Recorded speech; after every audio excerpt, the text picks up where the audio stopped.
Hai xa 35 anos que o Videoclube San José abriu as súas portas. Para Félix Yáñez, dar o paso foi toda unha aventura. Cuando empecé con el negocio no tenía ni idea de lo que era esto.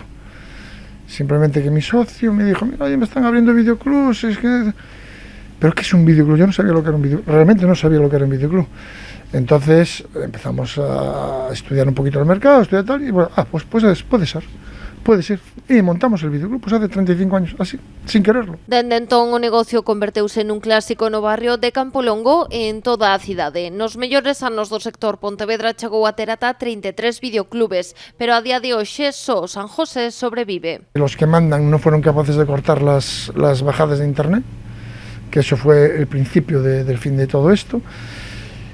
Y dos, que ahora vino la competencia, vieron las plataformas, y claro, no estás muy bien preparado, pues se van yendo todo poco a poco.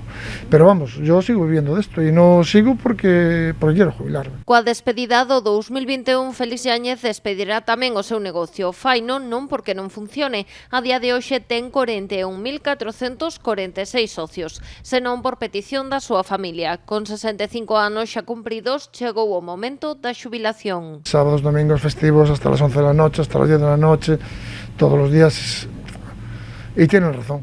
Ya trabajé 35 años aquí y ahora creo que me merezco disfrutar un poco. Pero antes de pechar, Félix quere deixar a bo recaudo os fondos que acumulou nestes 35 anos de traballo. Por iso, ata o 31 de decembro, películas e series estarán á venda a prezos de entre 1 e 7 euros. Dende que se correu a voz, o videoclube bule continuamente de clientela, disposta a levar a casa unha boa oferta, pero tamén un fragmento de historia do San José. Viene gente a felicitarme, viene gente...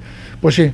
Yo tengo clientes de hace 35 años, O sea, mucha clientela sigue viniendo. Ata o 31 de decembro, Yáñez agarda a vender gran parte do seu fondo de películas. Despois de 35 anos en descanso, abrindo todos os días do ano, seguirá a desfrutar do cinema, pero doutro xeito. Iré a verlo, pero no al nivel que estoy viendo ahora, una cada día, porque durante 35 años te puedes ver la cantidad de películas que vi, buenas, malas, regulares, pésimas. Y no, yo iré al cine, porque si yo el cine lo tengo ahí.